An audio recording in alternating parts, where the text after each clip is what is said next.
So the final session of this day is on human health. So to present this session, we have Dr. Mahalakshmi from JIPMER. I'll quickly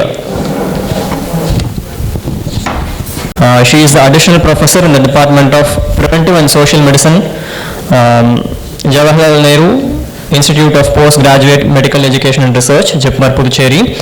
Her area of research includes adolescent health, cancer epidemiology, environmental health and medical education.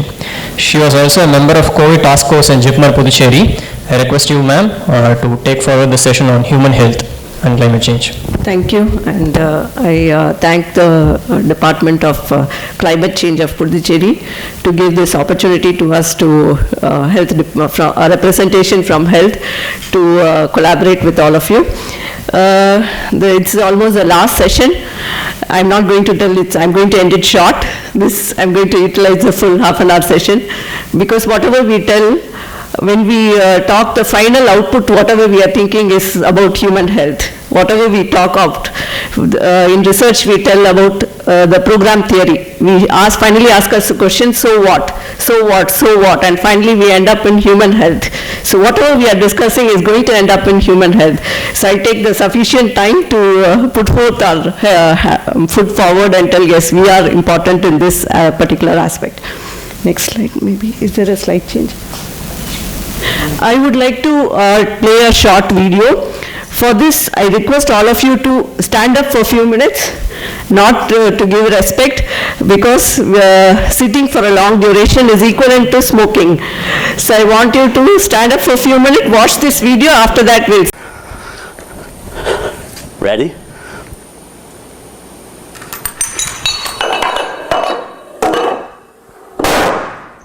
Boom.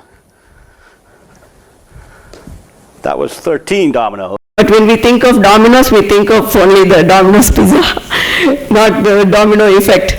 So it's a small change. We are all talking about small changes which is going to cause a chain reaction and going to end up in a big change, which is health. We'll see some of the aspects on it.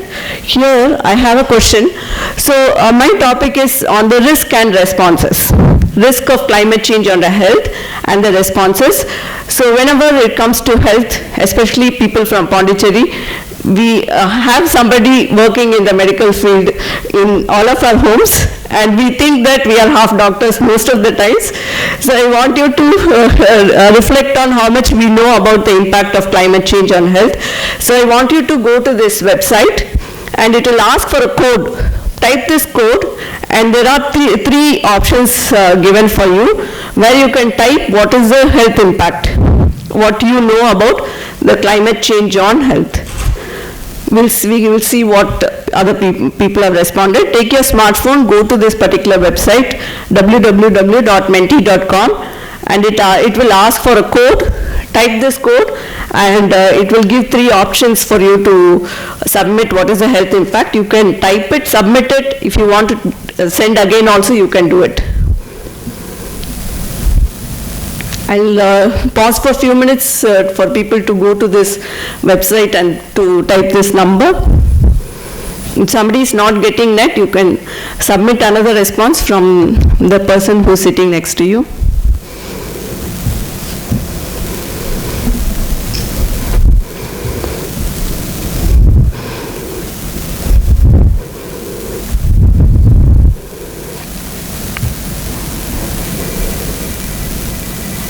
Is it all work okay? If it's okay, you can give a thumbs up. Show a thumbs up. Are you able to go into that?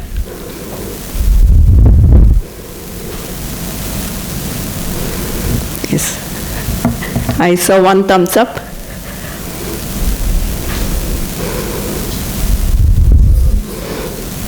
Sir?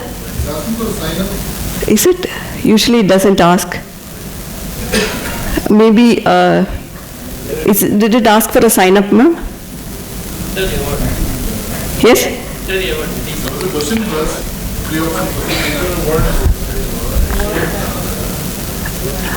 so it asks a question, what is the health impact? After you are able to enter this code, sir. What do you prefer, coffee?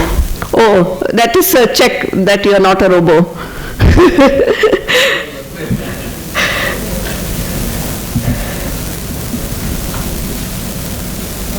Okay, we'll just wait for a few minutes, otherwise. Can you go to the next slide? Yes, can you click that particular link?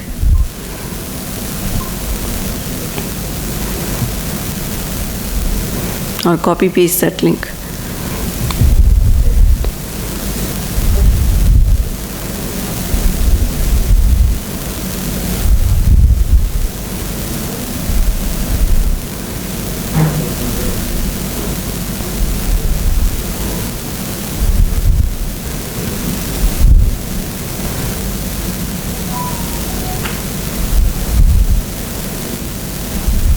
To a disaster.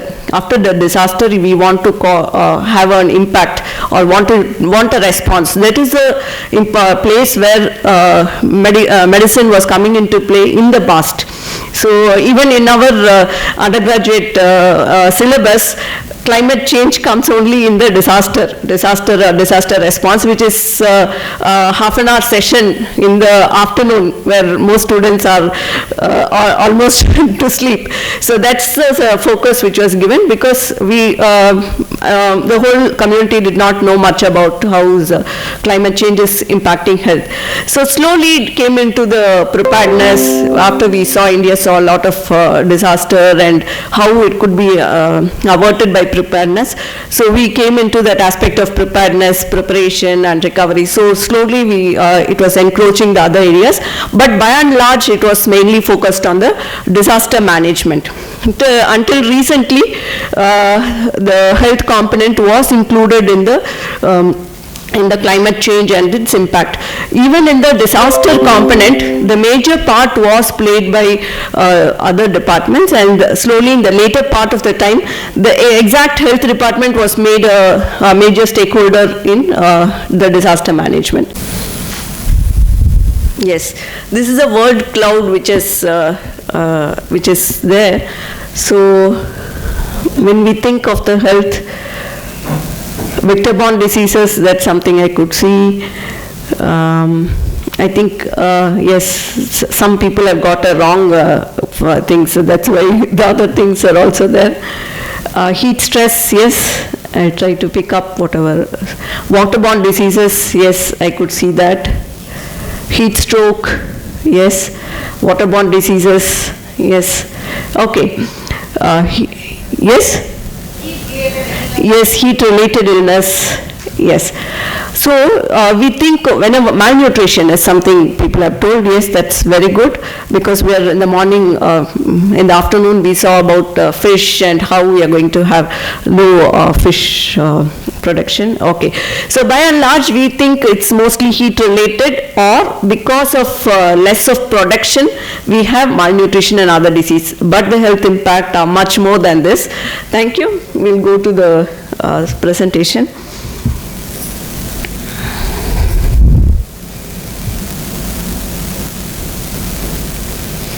Yeah, this is a slide taken from the CDC Atlanta website. So if you see, the inner circle is so the inner circle, I think the pointer is not working. So the inner circle tells about the climate change, and the outer circle is the immediate effect. And if you see, the big square is all the other health impacts. Did we ever think, yes, vector-borne disease was there, respiratory diseases, asthma is climate change will lead to that.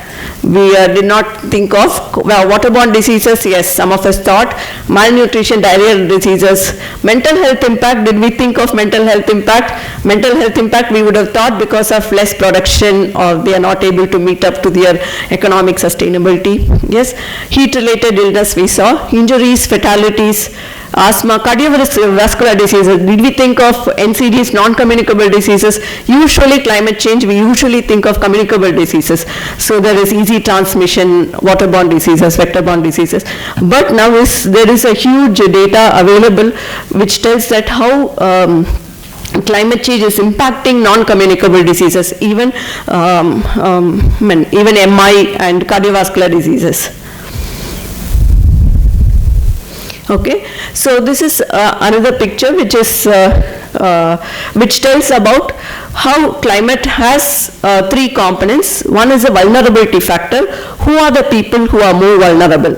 So elderly, children are the more vulnerable people, and especially places who have elderly and children and socio-economically deprived people, they are also vulnerable. And the next being exposure, the next being the health system capacity, whether how capable is a health system to meet to these demands or to immediately act to the change which the health needs of the people, and how they are able to come in between and patch up this defect. And there are exposure pathways. Then if we can come to the impact, I'll just take one by one so that we can have the full complete discussion. First is injuries, mortalities, and extreme because of extreme weather events. This is where the disaster comes in. Where there is climate change and there is a disaster, there is mortality and injuries. Next come heat-related illness, which we know for a very long time. We know it, but we have not acted enough to overcome that particular aspect. Then comes the respiratory illness. Before taking the respiratory illness, I'll talk something about the heat-related illness. Heat-related illness largely affects which population? Largely affects which group of people? Kids, children, aged people. If you could see, if you closely see the deaths which are happening, which happens actually when the climate is shifting. When the climate is shifting, if you could carefully observe, you could see many weak people. They will hear deaths from multiple sources, your servants, relatives, or this person, especially elderly people who are having comorbidities. They are unable to match up with this morbidities, and there are a lot of deaths. And also people of lower socioeconomic status, where they cannot afford to sit in AC like us. They have to work, make roads, they have to work in constructions, they have to work in extreme climates. And then coming to respiratory illnesses. How does respiratory illness related to climate change? Any air pollution? Yes. Temperature drop down. And these climatic conditions favor allergens, including pollens, to be available in the environment for a longer duration, exposing people to a high allergic reaction. And also it favors the growth of humid environment, favors the growth of microorganisms, which again causes high chance of lower respiratory tract infection for children. Next come waterborne diseases. Waterborne diseases could be either climate change and less of water for hygienic purposes, and also a favorable environment for the vector, for the virus or the bacteria to multiply and develop. Then we have the vector-borne diseases, zoonosis. I'll come to these two aspects a little later. Malnutrition, yes, we are all aware of. We told how climate change is going to affect food production, including crops and marine life, food and other things. So malnutrition is another aspect. NCDs, it places a major risk to the heart disease. So the airborne, one of the very well set evidence is air pollution is causing. How does this cause non-communicable disease? Because these deposits are like foreign agents. So they cause a lot of inflammation in the body. This inflammation causes the blood vessels to react differently, to adapt, and this causes increase the risk for non-communicable diseases. And then we have the mental and psychosocial health. I think when we talk of mental and psychosocial health, especially in a hot environment, you go to any shop which does not have AC, especially in the evening, you will see the heat of how people react to you and how people talk with you is totally different from when you go to a AC shop which is well maintained, and especially in the morning hours. So mental changes are definitely a huge impact. It's not only because of the direct climate effect, it also like the dominoes. it is a web. This causes this causes this. So it's like a total web which is there. So like the dominoes effect, if you are able to change a particular chain, you will be able to make break one particular chain. You can make a big difference in the whole health component. Yes, all this are related with the infrastructure. How good is the health infrastructure to address to these health problems? Sorry. Yes, especially it becomes very important when we are thinking of the One Health, which become very popular with the COVID, where human health is always in link with the environmental health and the animal health. So we have to envisage health as a whole, not as a separate entity. So with this concept of One Health, environment plays a major impact, or climate change plays a major impact. This is a map which shows the heat related deaths of people more than 65 years in each country. This is a little old data, but you can see what is the change. You can see that India is in red, which means high deaths attributed to heat. Similarly, USA is high. It's because the colder climate, colder regions are also much affected. So because they are moving to tropical area, and also it could also be a well-maintained data by the USA, so they can tell even a small change, they can project it, whereas in a developing country, to project it, you have to have a big change because of the large gap in the health data earlier, but now we are coming up with the projecting the health data. Okay, this is regarding the all these pictures I've taken from a publication from Lancet, how climate change affects health. So here we could see how dengue. So this is this graph tells about over years what has happened to the basic reproduction number, that is something like the replication of the vector, how fast the vector replicates. You could see that definitely the slope is much high. Immediately a question comes, but in the recent times it has dropped. What is it? It's because of the huge preventive measures we are put in place for the dengue control. But otherwise, if there are no preventive measures, it would have been rising.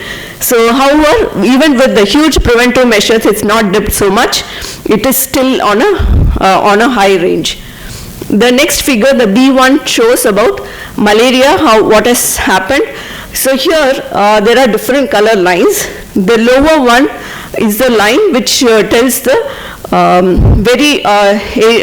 countries which have very high human development index. The top line shows the countries which have low human development index. So which are the countries which are much affected because of the climate change? High or low HDI countries. It is the countries. So if you can see a increasing blue line, which tells that it's the countries which have low human development index are affected much because of the climate change, especially with the vector-borne diseases. Vibrio cholerae. Yes, Vibrio cholerae causes a diarrheal infection. We are well aware of cholera. So recently, in the recent years, we have seen earlier when we were PG students, cholera is a very rare event. So we very lately see cholera, and therefore cases reported, all of us will go to the patient and ask history. But now, in the recent years, we are seeing an increase in the cholera case in spite of so much of hygiene and so much of better health as compared to the previous areas. Yes. So when people have seen the analyzed artificial intelligence, they have used and analyzed the Twitter data and see the tweets which people have put. They have seen that during the heat waves, there are a lot of negative emotions coming. Think of, these are people who have access to technology. They have access to technology. They would be people who are better off, who are able to afford to have a air condition. But think of people who are on the other end, which is not documented at all. So it causes a lot of mental health problems. Now we'll come, okay, what has been done? So is the government sitting behind and seeing this? No. There are programs which has been initiated. The National Program on Climate Change and Human Health, this is an upcoming program which is done with a big, given a big kickstart, and it's going in fast phase. So here, as one of the initiative, they have identified multiple institutes across India, multiple research institutes, educational institutes, and ICMR institutes to work on specific areas of climate change and health impact. If you see the list, you know what are the various health impacts of the climate change on human health. So these institutes, what these institutes are doing will come a little later. So there are some general institutes which works on green health system. Health system should not pose to a climate change. So we have a green health system working by PFHI, and TERI is working on health information system. And next we have areas specific to like hilly areas and vulnerability assessment. And as a part of it, JIPMER has been identified as a area center of excellence for coastal climate sensitive diseases. I would like to tell a small short story about how this aspect came to us. When we started working on this Center of Excellence of Coastal Climate Sensitive Diseases, what we all noticed is this file will go round and round to all departments in our institute. Everybody telling that I don't know much about it, I don't know much about it. So it goes round, it went round and finally ended up in our department, preventive and social medicine. So the next it went around the people within the department. So everybody told, I have not worked on it, I don't know much about it. So that's capacity building. But this happened some 3-4 years back. I think now we are in a better situation to tell. So we thought this is a status in JIPMER, but we went to, we were visiting the center. So all institutes, we told, we were looking like in infancy. Excepting few institutes, all institutes told that we are also an infant in this area. So India is as such building its capacity for measuring climate change impact on health. Maybe climate change in general as an environmental component is well studied and well established, but the linking bit with health is still at its infancy. Slowly we are, so the final statement here was that from the director of National Center for Disease Control was, yes, you have to learn, nobody else is there, it's a burning problem. How we learned for COVID, we have to experience and learn this particular process. So before I go on to further, I had requested Dr. Manimori, who is plays active role in climate change cell, to briefly tell about what activities we are doing from the Pondicherry government. Good evening all, and thank you ma'am for this opportunity. National Program on Climate Change and Human Health. This program, as madam had rightly said, it got its approval in the year 2019 only. It's a new program, it's just started, and I have taken charge of this program in the last December 2021 only. And as far as the program is concerned, we already went through the slides. What are the impacts of climate change on human health? Because directly or indirectly, the climate change is going to have an effect on health. So the ultimate goal for this program was to make sure that health is adequately represented in climate change. And the goal under this program was to decrease the morbidity and mortality due to the health vulnerability due to climate sensitive diseases. So these climate sensitive diseases are all that waterborne diseases, be it like malnutrition, all those diseases which were listed in the slide put up by ma'am, which was by the CDC, direct and indirect effects of climate change. So for preventing all these climate sensitive diseases we'll be working on, and the objectives are to strengthen the healthcare facility and the services, mainly to prevent this adverse effects of climate change on the human health. So as of now, we are in a budding stage, and the proposed activities are like, initially we are going to have the awareness campaign. So Many of the educated people also do not know what is a climate, what is a weather, what is climate change, what is climate variability. They do not even understand the difference in these terms even. So we are going to create an awareness starting from the higher level to the lower level of all healthcare workers, and we have also decided to include the Panchayati Raj institutions as well into this program. And the next is one is IEC campaign, and also through issue of public health advisories that is updated very frequently from NCDC. We would be getting the advisories, like in the recent past we received the advisory for heat related illness. So time to time they would be sending us advisories which will be sent to the other medical officers for dissemination to the public. Then the capacity building activities, trainings are proposed for all healthcare workers. And then for strengthening of the health preparedness response, we have decided to have surveillance on acute respiratory illness. As Madam rightly said, because of increase in allergens and other factors, the acute respiratory illness rates have increased. So we do not have much data on correlation between this ARI illness and the air pollution levels. So what we have decided is, now that we will start ARI surveillance in identified sentinel hospitals, like we will be selecting hospitals where ARI cases are high. As of now, we have decided to include IGM's ARI, JUPMA, chest diseases, GH Pondi and GH Karikal Mahai Yanam. They will be the sentinel hospitals, and from there all ARI cases we will be getting the data from them. And then with the support of Pollution Control Board, we will be approaching them for the AQI index every day. So we will be comparing the number of cases per day with the AQI index, and then we will be doing a mapping.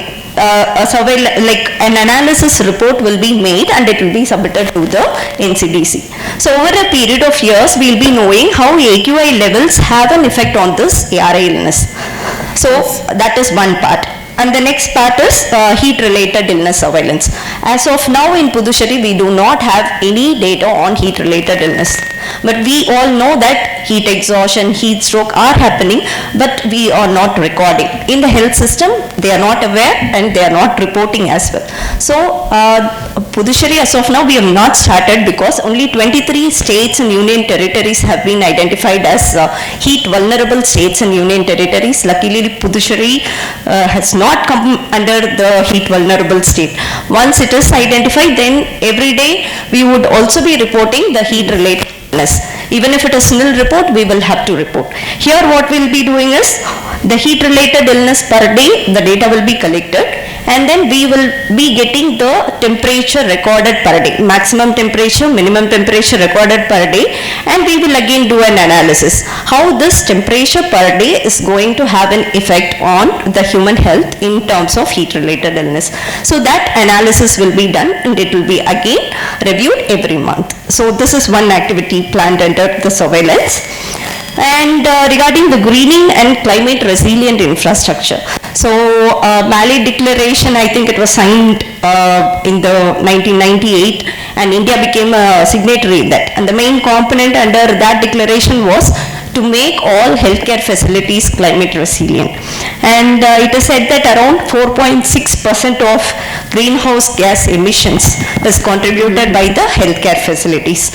So they have decided to make all the healthcare facilities climate resilient.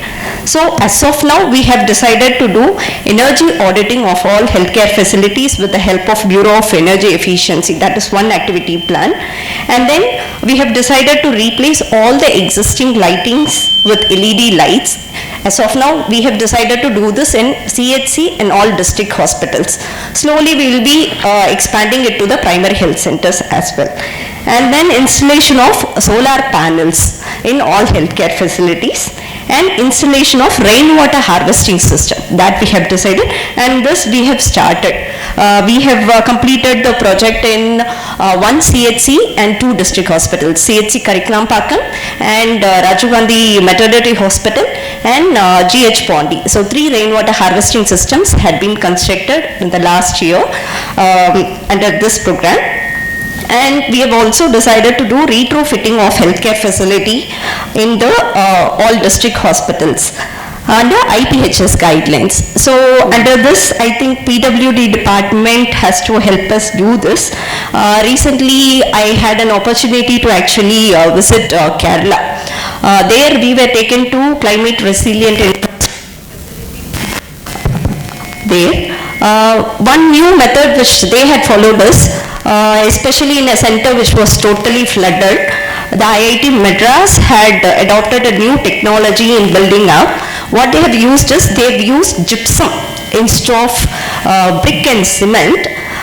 It was some modified gypsum also, which is heat resistant, water resistant. The whole building was built up with gypsum only. So even if it is flooded, it is there in water for a long period also, the building will not get affected in such a way. Even if there is heat, flood or whatever it is, the facility will not be affected. And the health facility was raised to a level higher than the normal thing. The generators were placed at a higher levels than the normal one. So all these measures were taken up in order to make the facility climate resilient. Health facilities are expected to be built up under this program. So every year at least one health facility should be made climate resilient under this program. So these are the proposals kept under the program and we are working on it. We will definitely need the support of all the other departments because health alone do not have much funds to do this. But I think the help of all other departments, we would slowly do all these activities planned under this program. And thank you, ma'am, for giving me this opportunity. Thank you, Dr. Manimuri. Very well summarized what has been done. So I would like to just, we go to any PHC or a sub-center and see are these facilities, every facility should have an ILR, should have a waste disposal, like only we have it for medical conditions. But the recent IPHS included a component of climate resilient, especially with the disaster and other things, and now they have included a component of green building. So it is how there is an integration with climate change and health. The other aspect I wanted to tell is about, yes, climate change impacts health, but with COVID and other things we have seen that if health is improper, it definitely affects the climate.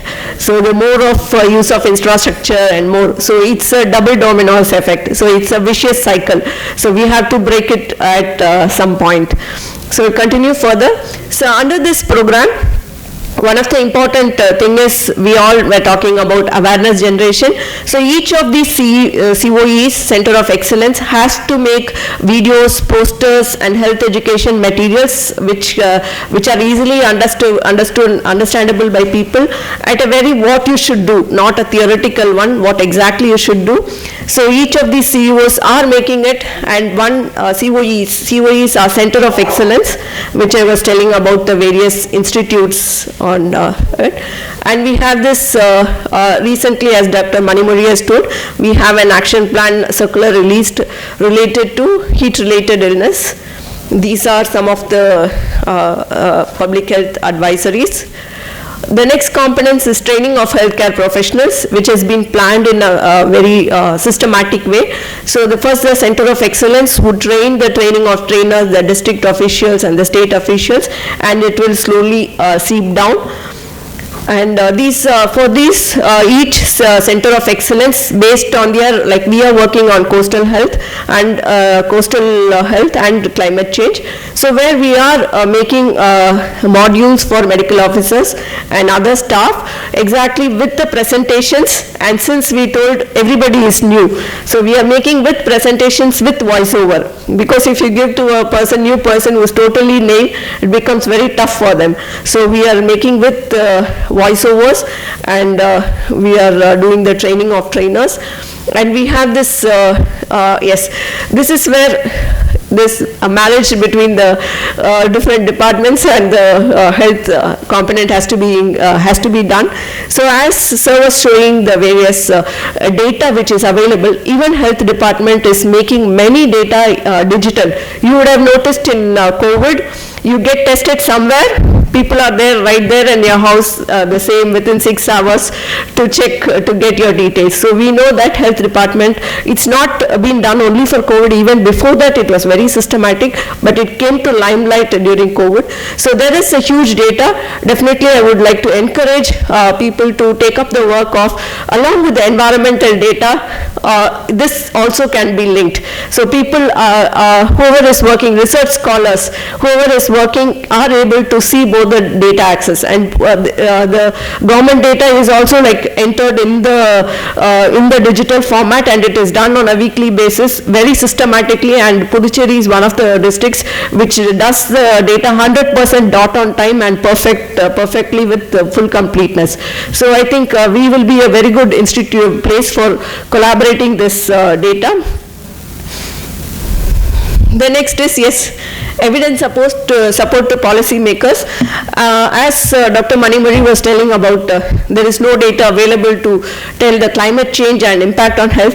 The one question which was coming to my mind was, everybody knows the health impact, isn't it? Some way or the other we are, but why we should document it?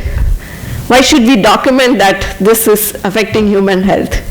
Because it will help us to make a strong advocacy for the change. Because climate change advocacy is very strong when it is related to the health component. Also when evidence-based policy decisions are made. So this is the impact. With this impact, this is the not only on economics, but finally we want human health, how much it has improved. So that link when we have to make, especially we have to have the health data. So that should be a good marriage between the various environment health division and the health component of it. And recently, as compared to 2018, the way in which health department is progressing with relation to climate change is very enormous. We are also going in a big way to do a lot of research on it. But the issue which happens is, the challenge which we face is, nobody is an expert. So if somebody has to learn, they have to start from scratch A. And we have to have a strong collaboration for everything to work. So it's not, if it's, I'm studying on my patient who is coming to me, which the medical community is very used to, yes, we are comfortable doing it. But when it comes to government data, which I have to take, so people are not very willing to go through proper channel or take the long route to get the ecological data or the data which is available at the population level, and this poses a major challenge to us. I think this platform has made a strong collaboration between different departments. As Dr. Sushila Negi was mentioning, this is a very good platform for networking. Yes. So in addition to us, these are the activities for the done by under the program. These are some direct indicators which are related to climate change and health. I'm not going into the detail. Finally, to summarize, we have touched about how climate change affects health, and we also see what are the minimal effects we have done or minimal changes we have done to change the effect of climate on health. Thank you. Any questions? We'll be happy to take. Yes, please.